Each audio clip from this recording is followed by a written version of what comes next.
Welcome back to The Explainer. Today, we're jumping straight into a concept that drives, well, pretty much everything we do, and that is success. But listen, we aren't just rehashing the same old productivity hacks here. We're looking at a framework that completely redefines what it actually means to win, shifting the focus away from what you accumulate to who you become.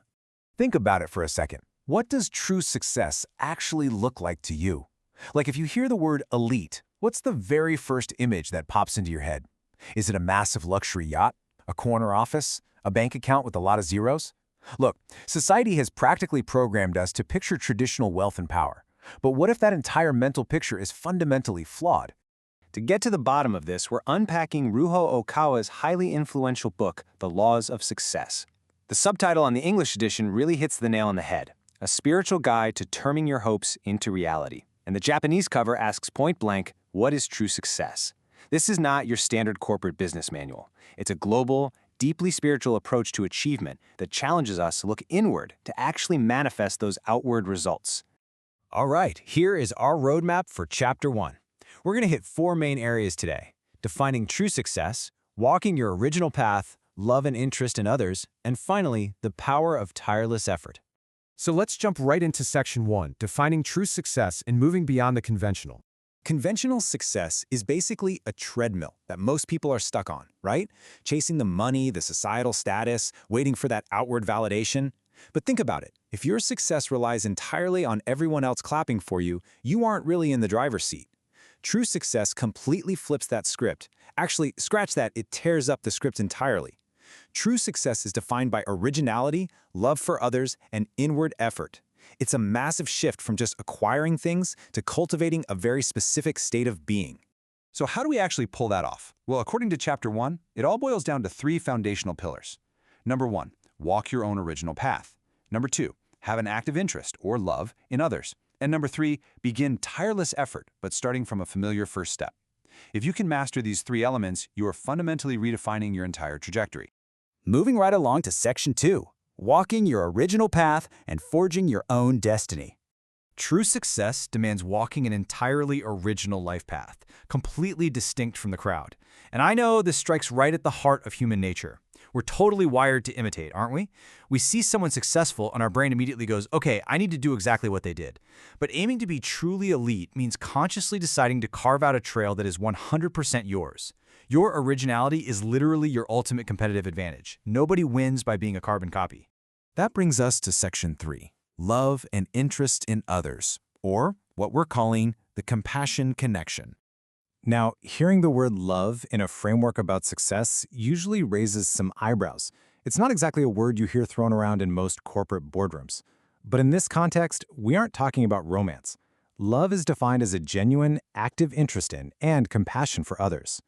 Because walking your original path doesn't mean walking it in total isolation, and it definitely doesn't mean stepping on people to reach the top.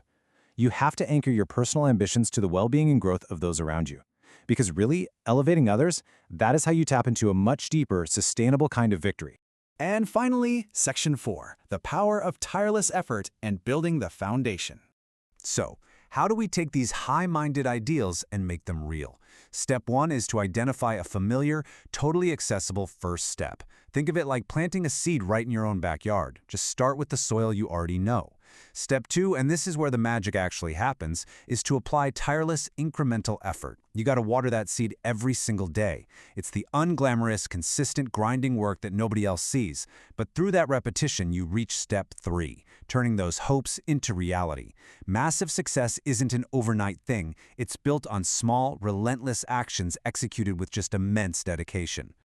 As we wrap up this explainer, I want to leave you with one final question to chew on. What is the familiar first step you are going to take today?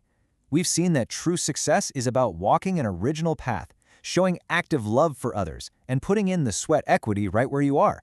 So please, don't wait for the perfect conditions. What is one small, accessible action you can take the exact moment this explainer ends?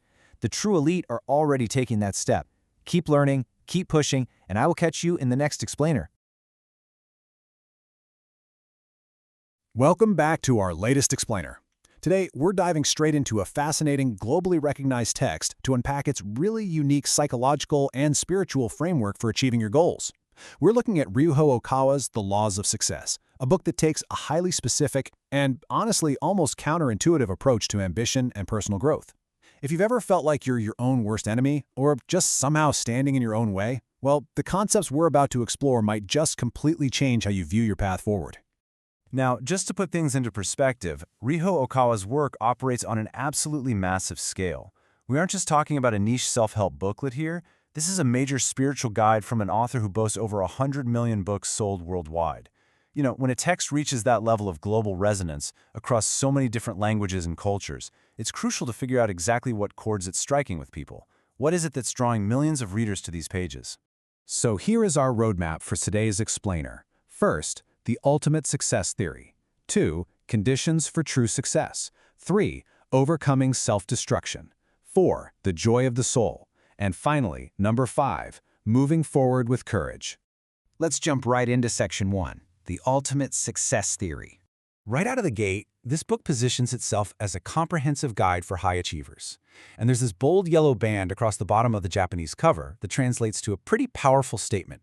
It says, "The ultimate success theory filled with overwhelming light." This is our first real clue about the text's DNA. It's framing success not just as some cold material pursuit for wealth or status, but as a deeply spiritual journey.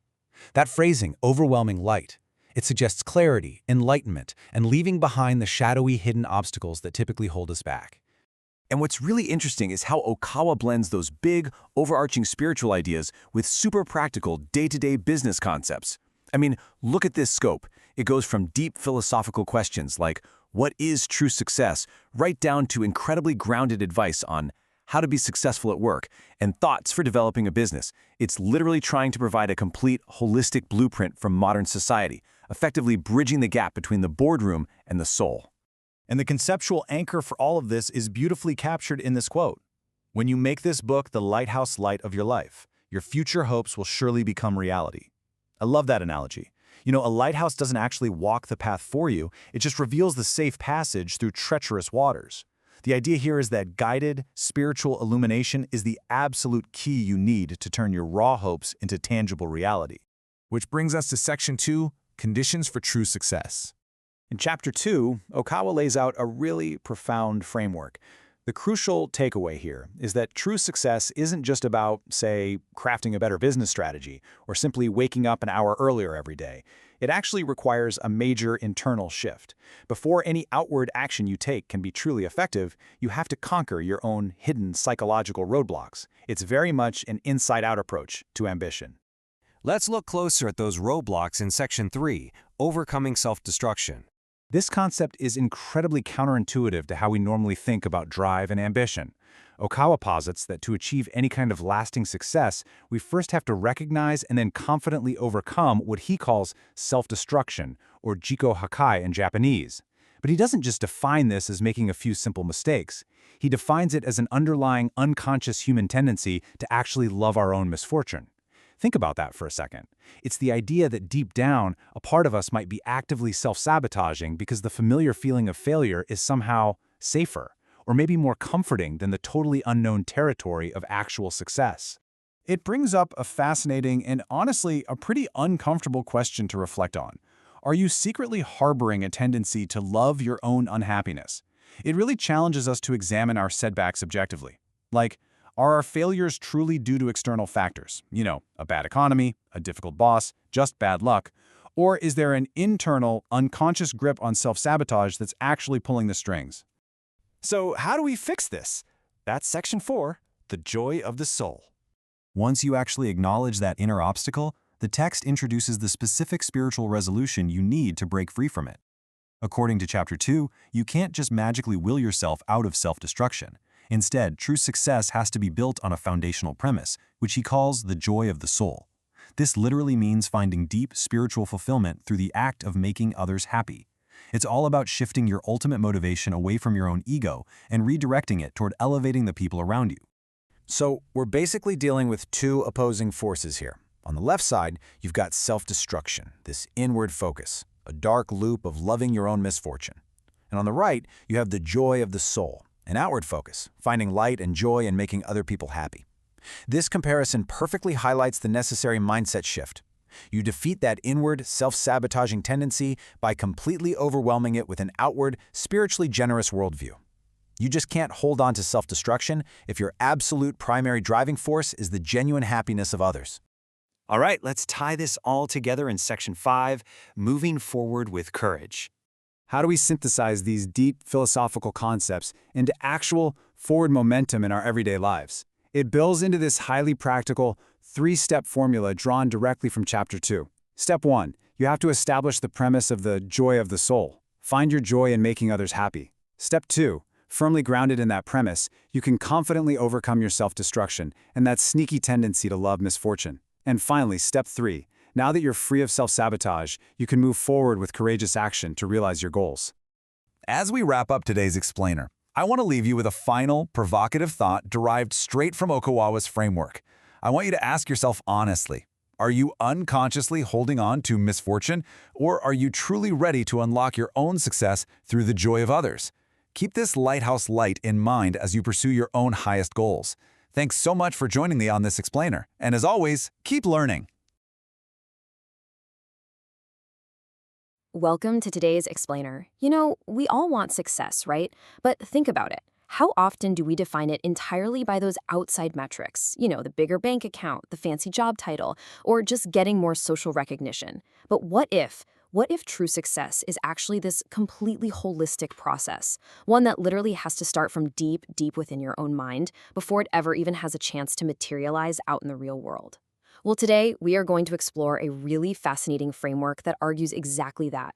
We're going to look at how your internal resilience, the conscious control of your facial expressions, and the deliberate curation of your daily vocabulary all comes together to create this absolute bedrock for lasting achievement. And our source material for this exploration is a really profound book called The Laws of Success by Ryuho Okawa. We're going to be specifically grounding our discussion today in Chapter 3, which outlines these exact secrets to a successful life. It's essentially a spiritual and practical guide to turning your hopes into reality. Okay, let's dive into this roadmap. First up, we have the attitude of living cheerfully. Second, we'll look at the smile created through effort. Third, the words driving your life. And finally, number 4, reverse and lateral thinking. So, starting with part 1, the attitude of living cheerfully. Now, the source gives us this absolutely brilliant visual metaphor here. I want you to imagine a day filled with those heavy, dark, just oppressive rain clouds. It's gloomy, it's depressing, and honestly, it kind of feels like the darkness is never going to end. But the truth of the matter, like the undeniable physical reality of the situation, is that the radiant sun is still up there. It is shining just as brightly as it always does. The rain clouds, they're temporary. But the sun, that's constant. So the foundational secret to a successful life is actually having the mental discipline to firmly believe in that radiant sun, that truth, even when your current circumstances are just completely obscured by those temporary rain clouds. What this actually means in practice is that you absolutely must maintain a cheerful attitude as a deliberate, conscious choice. Now, let's be clear, this is not about some kind of naive optimism, okay? It's not about just sticking your head in the sand and pretending bad things aren't happening. Not at all. It is a highly active, disciplined choice to remain cheerful because you fundamentally recognize that those dark clouds will eventually pass. If you let the rain clouds dictate your internal weather, well, you lose your power. True success requires anchoring yourself to the sun. Let's move to part 2 and see how this builds the smile created through effort. Okay, what's really interesting to me here is this concept of gansei, which translates to facial charity.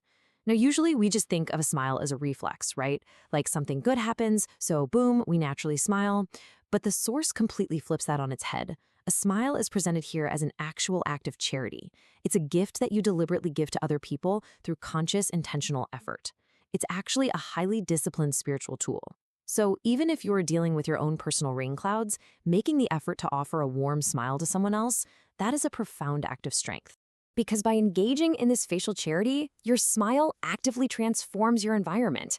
It disarms tension, it builds trust, and it literally shifts the energy of the entire room. I actually want you to audit your own life for just a second. Think about your daily interactions. How much effort are you actually putting into this form of facial charity? Are you just waiting around for the world to make you smile, or are you doing the hard work of giving your smile to the world first? Right, on to part 3, words driving your life. Let's talk about the engine. And this brilliantly illustrates how our words work. Think of pessimistic words, complaints, and grievances, like pouring sugar straight into the gas tank of your life's engine. They completely corrode your momentum, they drag you backward, and they broadcast this victim mindset to literally everyone around you. Conversely, positive words, words of gratitude, vision, and encouragement, well, those are the high-octane fuel that actually drives your life forward. The source material is crystal clear on this. If you want to succeed, you have to completely eliminate grievances from your vocabulary. You have to do this to unlock your engine. It's honestly like trying to drive with a parking brake pulled all the way up. You can press the accelerator all you want with your goals and your big ambitions, but if you are constantly complaining about your circumstances, your coworkers, or your bad luck, you are holding yourself back. No way around it. You have to actively police your language, stop the complaints, take your foot off the brake, and just watch how quickly your engine begins to roar to life. Finally, part 4, reverse and lateral thinking. So you have the right attitude, you have the right words, but what happens when you still hit a massive brick wall? Well, the source provides 2 distinct, incredibly actionable mental frameworks for handling dead ends and frustrations: reverse thinking and lateral thinking. Let's break these down one by one. So the crucial point about reverse thinking is that it's all about how you internally process a failure. It means actively digesting a setback to grow your internal strength. You are literally reframing a failure so that it becomes actual food for your soul. When you face a harsh rejection or a big project collapses, the default human reaction is despair. But reverse thinking asks you to look at that exact same failure and say, okay, how does this make me wiser? How does this make me more resilient? You aren't just bouncing back. You're literally using the setback as fertilizer to grow a much stronger version of yourself. And then we have lateral thinking. If reverse thinking is the internal processing, lateral thinking is your external strategy. It is the ability to strategically step sideways to break the dead end. Think about it. If you are walking down a hallway and the door at the very end is firmly locked, you don't just stand there banging your head against the wood, right? And you definitely don't just turn around and quit. You step sideways. You look for a window. You look for an air duct. You completely shift gears and try a fresh, entirely different approach. It's all about maintaining flexibility in your strategy while remaining completely rigid in your ultimate goal. So, we've covered a lot of ground today. From believing in that radiant sun behind the clouds to the real effort of a smile, the sheer power of eliminating complaints from your life, and those strategic tools of reverse and lateral thinking. So I want to leave you with this lingering question to think about right now. What rain clouds are you currently facing in your own life? And how will you use this inside-out framework to change your approach today? Remember, the sun is still shining up there. It's time to act like it. Thank you so much for joining me for this explainer, and I will see you next time. Let's dive right in. Today, we're exploring a really fascinating explainer on the intersection of spiritual philosophy and highly practical career growth. We're going to master the actionable mechanics of business prosperity found in Ryuho Okawa's work, specifically focusing on Chapter 4 of The Laws of Success. Here's our roadmap for today. First, we'll look at the spiritual business guide. Then, we'll break down the dynamics of respecting your superiors, followed by nurturing your subordinates. After that, we'll hit the 10 times salary mindset, and finally, wrap it all up with realizing true success. Starting off with Section 1, the Spiritual Business Guide, Turning Hopes into Reality. The overarching premise here is that true success absolutely requires balancing our lofty spiritual hopes with the very real, concrete dynamics of the workplace. You can see the global scale of Okawa's framework just by comparing the English and Japanese covers. The English version proudly boasts over 100 million books sold worldwide, which is a massive footprint. But if you look closely at the gold crest on the Japanese edition, you'll actually spot very specific practical goals written in English, like how to be successful at work. So it's not just high-level theory, it's a literal, practical manual for your day-to-day. So, how exactly do we succeed at work? Chapter 4 boils business success down to 3 distinct operational directions. Step 1, you look upward by respecting superiors. Step 2, you reach downward by loving and nurturing subordinates. And Step 3, you focus inward by polishing your own talents with a grand mindset. Together, these form a complete, holistic operating system. Let's move to Section 2, respecting your superiors, or the upward dynamic. Now, respecting your superiors isn't about mere obedience, and it's definitely not about being a yes man. It's actually a strategic and spiritual requirement for maintaining intentional harmony within a business structure. Think of an organization like a giant ecosystem. Respecting those who have already paved the way upward ensures that energy flows smoothly, preventing that unnecessary friction that could totally derail a team's collective success. That brings us to Section 3, nurturing your subordinates, the downward dynamic. Notice the stark contrast between these two distinct relationships. By juxtaposing the upward dynamic, which is all about maintaining structural harmony, against the downward dynamic of loving and nurturing subordinates, we can really see the delicate balance required here. True success means mastering both ends of the hierarchy simultaneously. You can't just be a good follower or just a good leader, you've got to balance both flows. When you actively choose this downward path, you're cultivating a culture of mentorship, empathy, and legacy. And this shifts your role entirely. You're no longer just managing tasks to get the job done. You are literally building people. In business, elevating others is by far the most sustainable way to build a powerful foundation for your own continued success. All right, moving into Section 4, the 10 times salary mindset, the internal dynamic. So ask yourself this: how much is your work actually worth? Before we unpack the real climax of this framework, I want you to genuinely challenge your current work ethic and your baseline assumptions about compensation. We usually think of value as this simple one-to-one exchange, right? Like, I do $1 worth of work for $1 worth of pay. But Okawa's philosophy completely flips that logic on its head. The core of this internal dynamic is an incredibly ambitious mandate, polishing your talents with the explicit mindset of producing work that is worth 10 times your salary. Think about that for a second. 10 times. Now, to be clear, it's not about working 100 hours a week and burning yourself out. It's about vastly scaling the quality, the efficiency, and the overall impact of your daily output. Achieving that massive 10x output requires what Okawa calls the grand mindset. This is absolutely not about giving your company free labor. Instead, it's adopting a fundamentally larger perspective where you invest in massive value creation and personal growth, rather than just merely fulfilling a quota. The crucial takeaway here? You're using the workplace as your own personal training ground. Working at a 10x level permanently increases your intrinsic value, no matter where your career eventually takes you. And that leads us to Section 5, realizing true success, the holistic approach. The English subtitles featured so prominently on the Japanese book cover really showcase the comprehensive scope of this philosophy. When you respect your superiors to create harmony, when you love your subordinates to build a legacy, and when you work with that relentless 10x internal standard, you aren't just doing your job. You are checking off every single one of these requirements, mastering absolutely every facet of modern business. So I'll leave you with this. Will you merely work for a paycheck? Or will you cultivate the grand mindset to completely transform your reality? Take a hard look at whether your current approach to your superiors, your subordinates, and your own talents is truly setting you up for ultimate prosperity. Try applying this 3-part framework tomorrow and watch how your professional ecosystem changes. Keep polishing those talents, and we'll catch you next time. Hey everyone, and welcome to This Explainer. Today, we're diving into a really fascinating framework of economic and spiritual prosperity. We're going to break down some incredibly profound concepts about what it really means to be successful. You know, we are constantly bombarded by this hustle culture that pushes a get-rich-quick mentality, often at the expense of basically everything else in our lives. Well, this explainer is going to give you a powerful alternative lens to look through. Whether you're an entrepreneur, a professional, or just someone curious about how deep, lasting wealth and life purpose actually intersect, this framework is absolutely crucial for navigating our modern world. Our source material today is Ryuho Okawa's The Laws of Success, and we are specifically zooming in on Chapter 5, The Path to Economic Prosperity. What makes this chapter so compelling is its core thesis. It completely bridges the gap between material wealth and spiritual growth. In a lot of conventional frameworks, business and personal character are treated as two totally separate worlds, right? Like, you go to work to make money and you go home to build your character. But this philosophy argues the exact opposite. It says true economic prosperity is fundamentally, deeply intertwined with how we develop as human beings. The two forces act as one interconnected engine.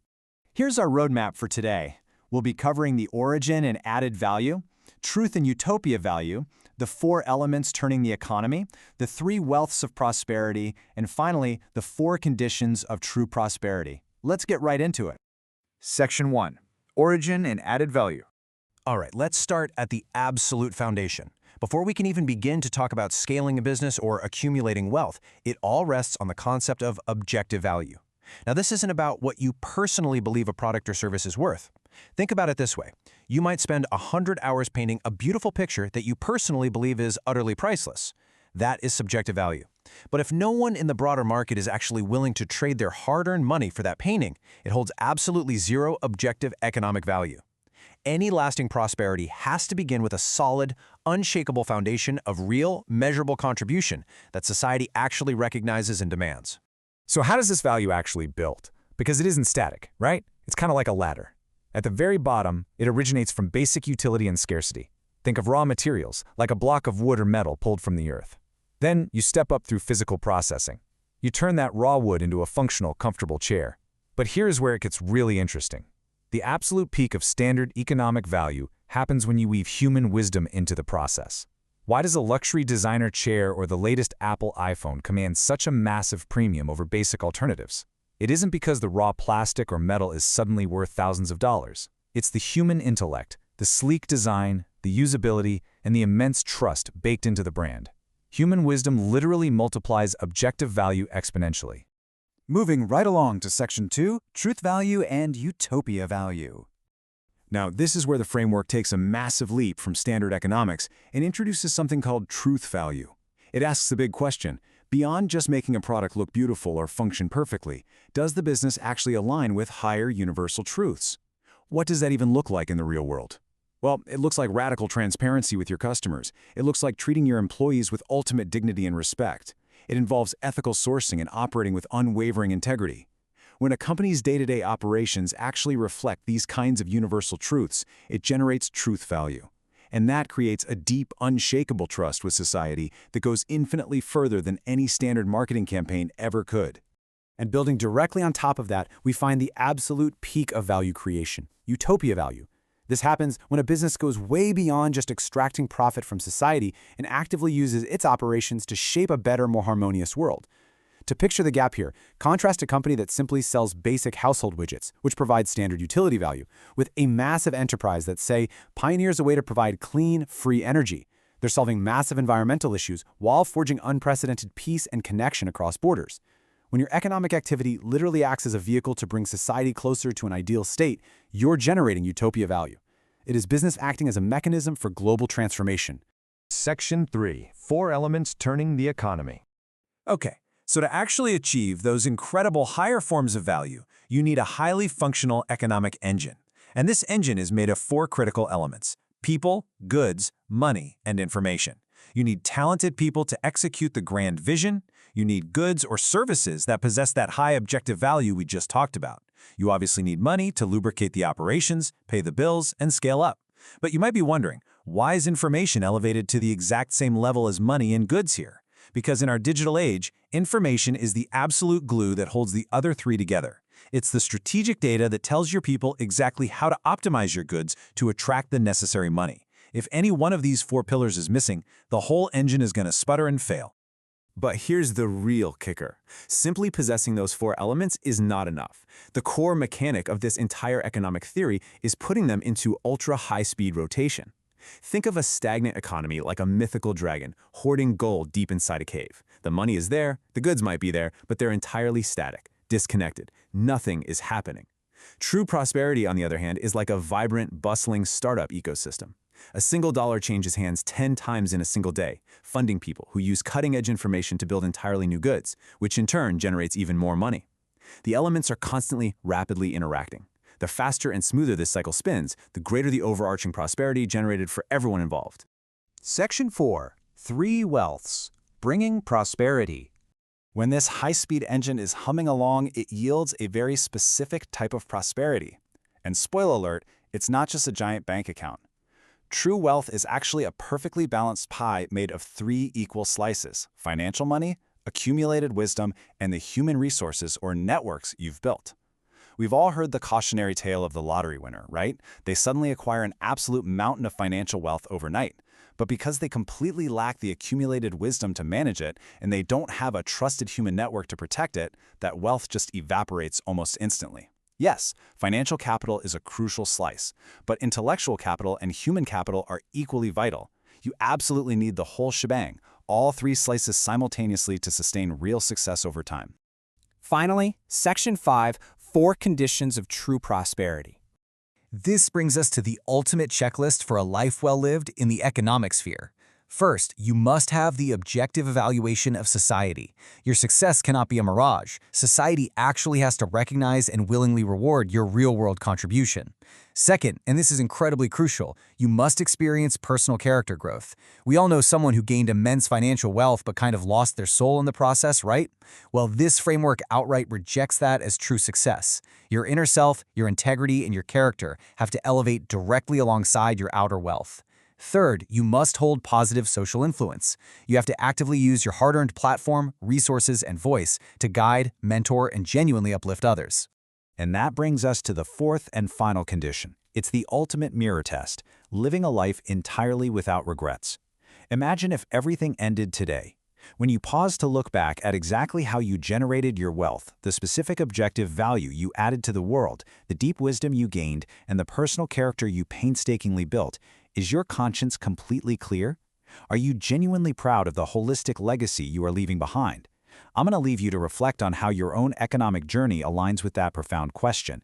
Thank you so much for joining me for this explainer, and I hope it sparks some powerful new ideas for your own path to success. All right, let's dive right into this explainer. Today, we're going to unpack how human thought acts as a literal architectural blueprint for constructing our physical reality. I mean, think about how a skyscraper is built, right? Before a single piece of steel is ever laid down, there is a comprehensive, highly detailed blueprint. Well, your life and your success operate on that exact same principle. Your thoughts are not just these fleeting, random clouds drifting through your mind. They actually possess a powerful magnetic traction that physically pulls circumstances, people, and outcomes right into your life to match your internal design. So today, we are going to learn exactly how to draft that blueprint with serious intention. To really understand this framework, we're going to be exploring Chapter 6 of The Laws of Success by Ryuho Okawa. And look, this isn't just about wishing for things and hoping they magically appear. It's a profound guide to turning your hopes into concrete reality. Specifically, we're zeroing in on the concept of developmental thinking. This chapter reveals how our deepest, most persistent thoughts possess that magnetic power to shape the world around us. Basically, it teaches us that if we really want to change our external reality, we have to first master the architecture of our internal mindset. So here is the actual blueprint for our time together today. We'll start with reality's blueprint, move on to the power of positive imagery, explore the secret of light reversal, talk about scaling constructive energy, and finally wrap up with the 3 wisdoms for growth. Okay, let's kick things off with Section 1, reality's blueprint. You know, what's really fascinating about this first concept is how it demands we view our internal thoughts not as passing temporary ideas, but as a rigid structural design meant for long-term construction. Just look at the comparison on the screen. Most people operate on temporary whims. They'll have this incredible idea on Monday, and by Friday, they've completely forgotten about it. But to successfully manifest a thought into reality, you absolutely cannot rely on a whim. The source material outlines a core principle called the time continuation law. And this law dictates that you must sustain a bright, focused image of your goal for at least 3 to 10 years. Yes, 3 to 10 years. That is a massive commitment. But it takes time for the magnetic power of your thoughts to gather the necessary materials in the physical world. I mean, if you're constantly changing your blueprint every few months, the universe is just constantly tearing down the scaffolding and starting over. You have to hold that luminous image steady. Moving right along to Section 2, the power of positive imagery. So, with our blueprint drafted and held steady, we need to clear the construction site of any debris that could compromise our foundation. And in this case, that debris is our own negativity. Let me ask you something. Have you ever just sat there spiraling, consumed by the dark thought that you might get fired or that a major project you're leading is just going to completely fail? We have all been there, for sure. But remember that magnetic traction we just talked about? If you spend your mental energy visualizing a terrible outcome, you are literally drawing up blueprints for your own collapse. Your mind doesn't filter out the negative. It just builds whatever you focus on. So if you visualize failure, you are going to magnetize failure right towards you. Because of that, the absolute ironclad rule for success is to completely bulldoze those self-destructive negative thoughts. You have to actively eradicate them from your mind and constantly draw an affirmative, positive image in their place. This isn't just some fluffy, think happy thoughts advice. It is a strict discipline of mental site maintenance. The very moment a thought of self-destruction or failure creeps in, you must recognize it, rip it out, and replace it with a constructive, bright image of success. Which brings us to Section 3, the secret of light reversal. Now let's be realistic for a second. Even the absolutely best design structures face unexpected earthquakes. And that brings us to handling massive mistakes, setbacks, and those heavy moments in your career or life where things genuinely go wrong. The crucial point here is mastering what the text calls the secret of light reversal. When a massive mistake happens, human nature makes us want to just wallow in despair, right? To sit in the dark and dwell on the failure. While light reversal requires the immense mental strength to instantly pivot away from that darkness. It means turning your face directly back to the direction of light the very second after a major failure. Instead of letting the setback crush you, you actively reframe it. You use it as the very mechanism, like a tightly coiled spring that launches you forward into future massive development. As highlighted in the original Japanese text of this philosophy, refusing to let those dark moments linger allows you to rapidly reinforce your foundation against future shocks. The text suggests that true elites aren't people who just magically never fail. No way. They are the ones who have mastered this light reversal. They experience a setback, extract the lesson immediately, and use that new knowledge to build an even stronger, taller structure. They transform failure into a literal springboard for unprecedented success. Now for Section 4, Scaling Constructive Energy. Once you've actually mastered your own blueprint and learned to bounce back from setbacks, you don't just stop there. You expand. And this beautifully illustrates how a strong individual foundation can grow into a massive metropolis of shared growth. You see, developmental thinking isn't meant to be isolated. By uniting these positive, constructive thoughts, we can scale this energy up. It starts with you, the individual. But as your success grows, that affirmative energy spreads like wildfire to your team or your organization. From there, organizations with a unified, positive vision can uplift an entire nation. And ultimately, when nations operate on developmental thinking, it impacts the entire globe. Just think about that. A single, powerful, positive thought held steadily can create a ripple effect that generates a massive wave of constructive energy worldwide. And finally, Section 5, the 3 wisdoms for growth. So getting to the top is one thing, but how do you actually stay there?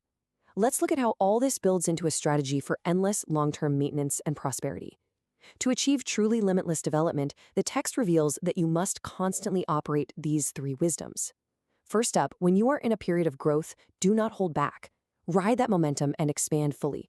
Push your advantages when the wind is at your back. Second, diversify.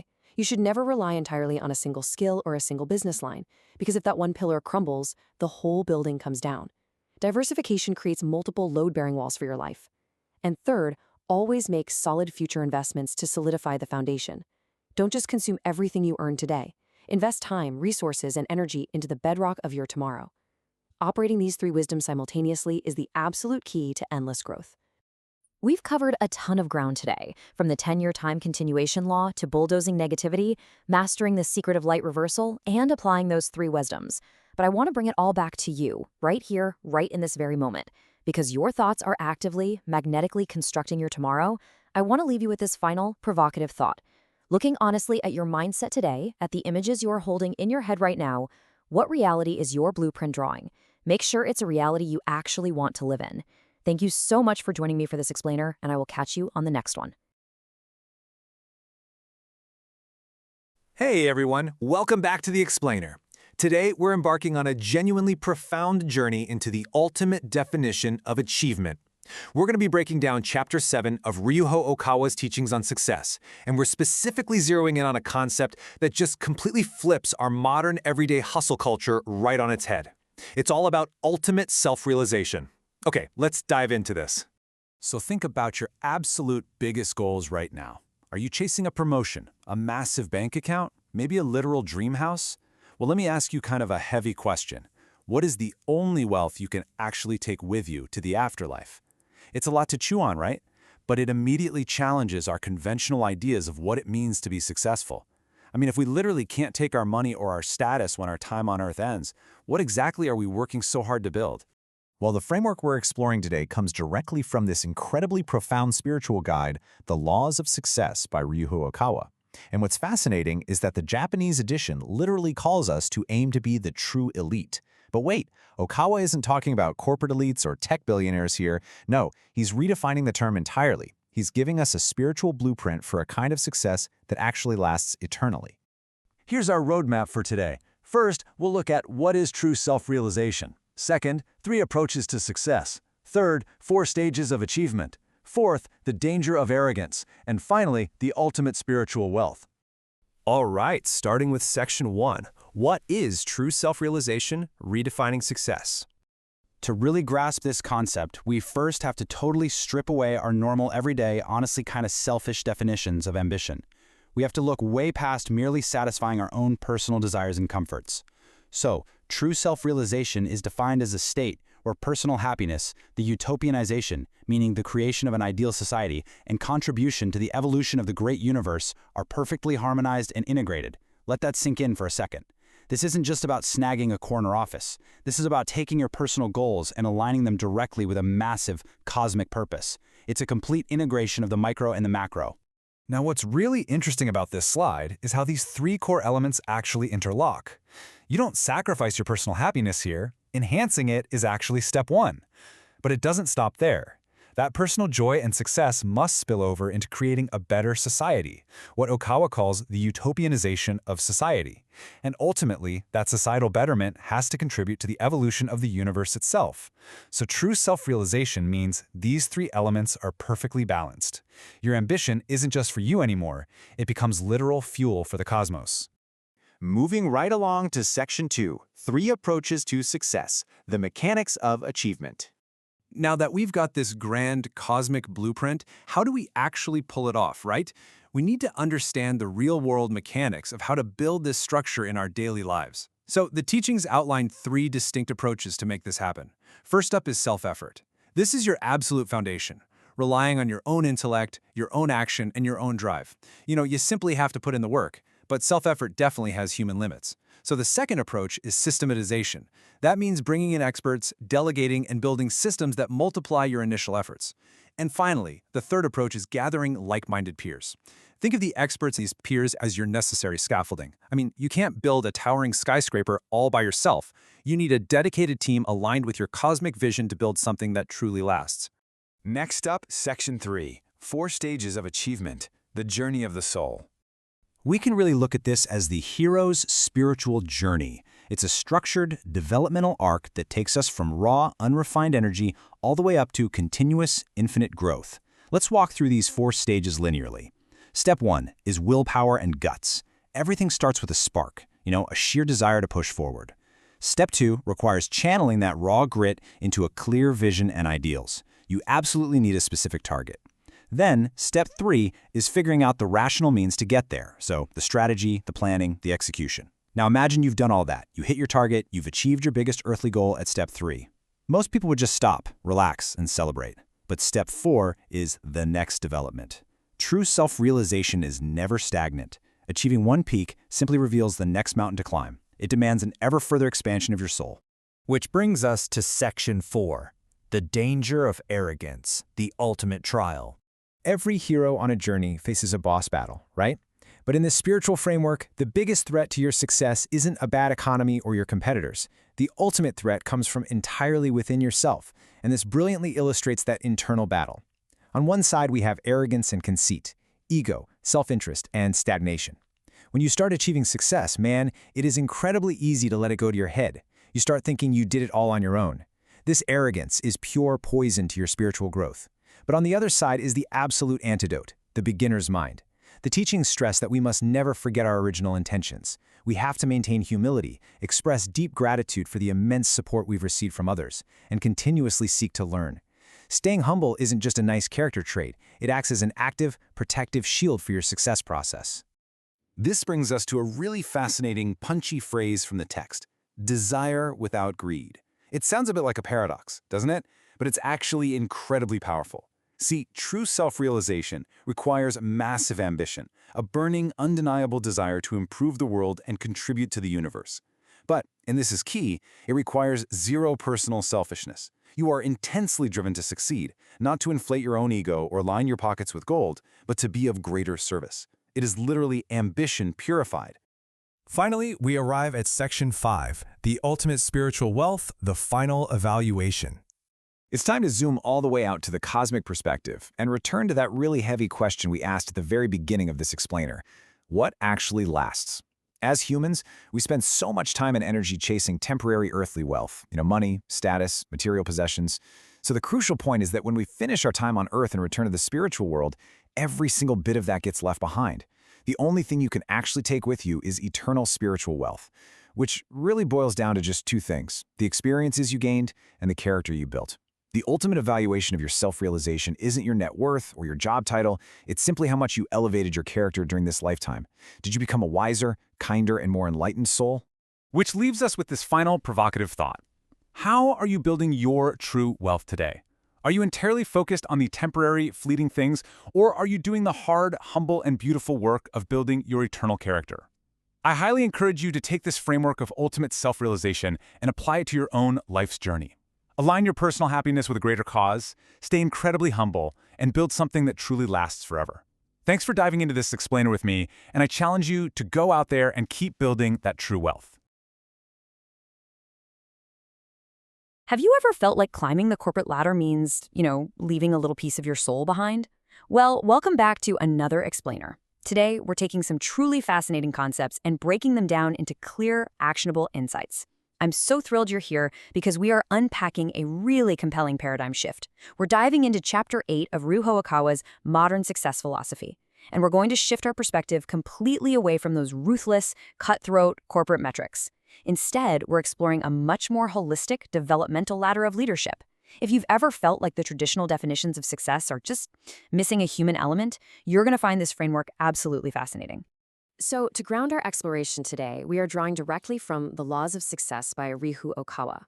We're going to impartially explore the author's highly unique framework. It's essentially an architecture that merges hard business strategy with a really deep underlying spiritual philosophy.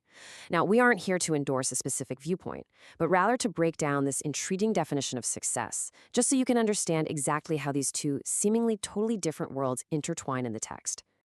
All right, let's dive into our roadmap for today. First up, redefining modern success. Second, the fallacy of pure skills. Third, capacities of excellent managers. Fourth, the visionary business leader. And finally, the highest concept in this philosophy, the evolution of love. Okay, let's jump right into part 1, redefining modern success. There is a pretty stark contrast between traditional corporate mindsets and this modern philosophy. On one side, we have pure result-oriented thinking. You know the type. It's the absolute obsession with outcomes, quotas, and hitting the bottom line at literally all costs. It's the kind of environment that often leads to that dreaded Sunday night dread. But on the other side, Okawa's philosophy fundamentally rejects this. It shifts the highest value to the process over the results. The text argues that the true measure of success isn't just hitting the target, but whether the process leading up to that result was filled with what the author calls spiritual brilliance and inner fulfillment. It asks us a really crucial question. Did the daily grind to get there actually enrich you, or did it just completely drain you? And that brings us to a highly provocative question. Why do highly skilled individuals so often fail at the top? I want you to really think about that for a second. We have all seen it, right? The brilliant coder, the genius marketer, or the sharpest financial mind who gets promoted and then just completely crashes and burns. Or maybe it's that famous tech CEO who scales a unicorn startup only to get ousted by their own board because they alienated their entire staff. This exposes the hidden dangers of building a career on a fragile foundation. When success is purely a numbers game, burnout and isolation are almost inevitable. Moving right along to Section 2, the fallacy of pure skills. So, the source material offers a specific antidote to this exact problem, and it's called the development of humanity. The text argues that successes built solely on capability or raw skills are fundamentally unstable. They tend to collapse. And why is that? Well, because pure skill without character often breeds arrogance and a severe lack of cooperativeness. I mean, we all know that one brilliant jerk in the office who gets the math right but makes absolutely everyone miserable in the process. To achieve enduring great success within an organization, cultivating your character and your empathy, this development of humanity, is of the absolute utmost importance. It's the true secret to organizational resilience. Without it, the whole structure eventually just caves in on itself. Which brings us to Section 3, capacities of excellent managers. According to the text, an excellent manager has to possess 3 really strict capacities. First, highly sophisticated judgment. This means you must have the foresight to see where things are going, not just where they are right now. Second, you must have the ability to train subordinates. Notice the role of educator here. A manager isn't just a boss delegating tasks, they are a teacher who is directly responsible for growing their people. And third, absolute fairness in evaluation. If you lack fairness, you lose trust. And if you lose trust, you simply cannot lead. It's a beautifully structured, demanding checklist for effective middle management. Next up, Section 4, the visionary business leader. Now, when making the leap from management to true leadership, the scope completely changes. A manager is focused on the day-to-day, that judgment, training, and fairness we just discussed. But a business leader requires a macro-level, precise balance of income, expenses, and human resources. They need a deep, future-oriented vision. And most importantly, and I actually love this visual metaphor from the text, they need a bird's-eye view. They must be able to look at themselves and their organization objectively from the high sky. Think about it like this. A true leader is no longer just running around inside the maze, they're actually observing the maze from above, guiding the whole ecosystem. And finally, Section 5, the evolution of love. The crucial point of this final transition is summarized perfectly in this quote from the text. Successful individuals have a responsibility to offer the return of love to society. In this philosophy, once you've climbed the ranks, developed your humanity, and achieved that bird's eye view of a leader, your journey isn't actually over. You actually owe a debt. The ultimate duty of a highly successful person isn't to hoard their wealth or status, but to actively return it to the world that facilitated their rise in the first place. What I find really fascinating is how the author categorizes this process into 4 distinct evolutionary stages. Let's walk through them together. It starts at stage 1, love that loves, which is just basic, instinctive human affection. Stage 2 is love that nurtures, which directly correlates to those leadership and educator roles we discussed earlier, actively helping others grow. Stage 3 requires a massive leap to love that forgives, which the text links to broad tolerance and accepting the inherent flaws of humanity. And finally, stage 4 is the love of existence. This is an elevated state where one radiates positive impact simply by existing and being a beacon in society. It's an incredible progression from basic human instinct all the way to the highest level of philosophical existence. Which leaves us at the ultimate destination of modern success philosophy, becoming a beacon of the love of existence.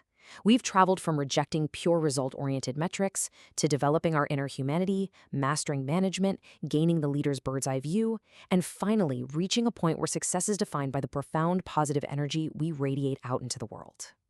It's a very powerful, alternative way to look at our careers and our lives. So as we wrap up this explainer, I want to leave you with this final thought to ponder. How might adopting even a small piece of this holistic framework completely redefine your own daily pursuit of true success? Thank you so much for learning with me today, and I'll catch you in the next one.